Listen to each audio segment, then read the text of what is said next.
प्रायः धार्मिक क्रिया करते समय अथवा आवश्यकों का पालन करते समय एक कायुत्सर्ग शब्द का प्रयोग होता है और कायुत्सर्ग करने की चर्चा की जाती है। कायुत्सर्ग शब्द का कई बार ऐसा होता है कि 9 बार नमोकार मत हम पढ़ लें, इसको कायुत्सर्ग मानते हैं। अथवा प्रायश्चित ग्रंथों में 300 श्वास 400 श्वास आदि इसका भी वर्णन मिलता है।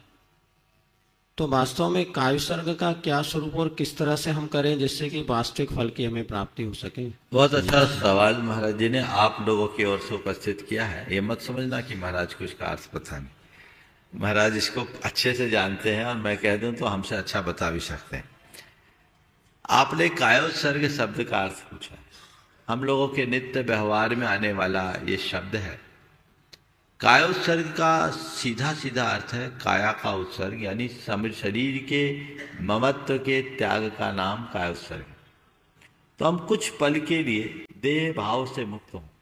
जैन दर्शन विशुद्धतया आध्यात्मिक दर्शन जो भेद विज्ञान की बात करता है। तो हम भेद विज्ञान को सिद्ध करें तो बीच बीच में कायोत्सर्ग करें। कायोत्सर्ग करते समय हमें इस बात का आभास हो कि मैं देह नहीं आत्मा हूं, मैं देह नहीं चेतन हूं। ये भाव जगाने के लिए कायोत्सर्ग किया जाता है, कराया जाता है। अब वो कायोत्सर्ग की एक अवधि है। सामान्य कायोत्सर्ग 27 उच्छ्वास का होता है। 27 उच्छ्वास का सबसे छोटा कायोत्सर्ग, कहीं कहीं 25 उच्छ्वास का भी बताया। ये 27 उच्छ्वास का कायोत्सर्ग 9 बार नमोकार मंत्र पढ़ने में हो जाता है।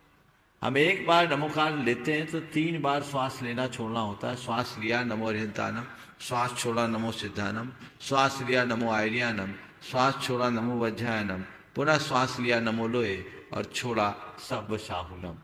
तो इस प्रकार 3 बार श्वास लेने और छोड़ने में हमारा 1 बार नमोकार होता है। तो हम लोगों ने गणित बिठा दिया कि इसके हिसाब से 9 बार नमोकार कर लो तो हमारे 27 उच्छ्वास का कायोत्सर्ग हो जाएगा। तो अब इसमें क्या हुआ कि कायोत्सर्ग तो गौण हो गया, नमोकार मुख हो गया, नमोकार भी गौण हो गया, उंगली चलाना मुख हो गया। तो वो एक रूढ़ी जैसी हो गई। हमें उतनी देर के लिए देह भाव से मुक्त होना चाहिए, वो भी नहीं। अब तो लोग हिलते डुलते कायोत्सर्ग करते रहते हैं। कई लोग तो कायोत्सर्ग करते करते भी उंगलियां चटकाते रहते हैं। ये नहीं, उतनी देर के लिए स्थिरता होनी चाहिए।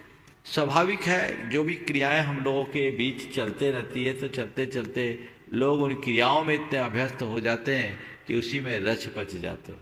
इसलिए फिर उसके भीतर की जो प्राणवत्ता है वो खंडित हो जाती है। तो हमें अपनी क्रियाओं में विशुद्धि और जागरूकता का ध्यान रखना चाहिए।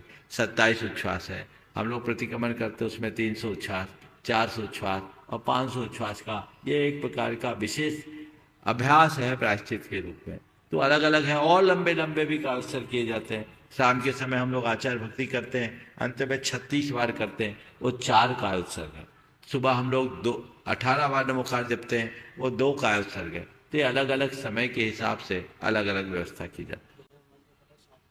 बिना मंत्र पढ़े भी श्वासोश्वास की गिनती की जा सकती है, वो कायोत्सर्ग है। और यदि उतनी देर देह भाव से मुक्त हो गए तो सच्चा कायोत्सर्ग वही है।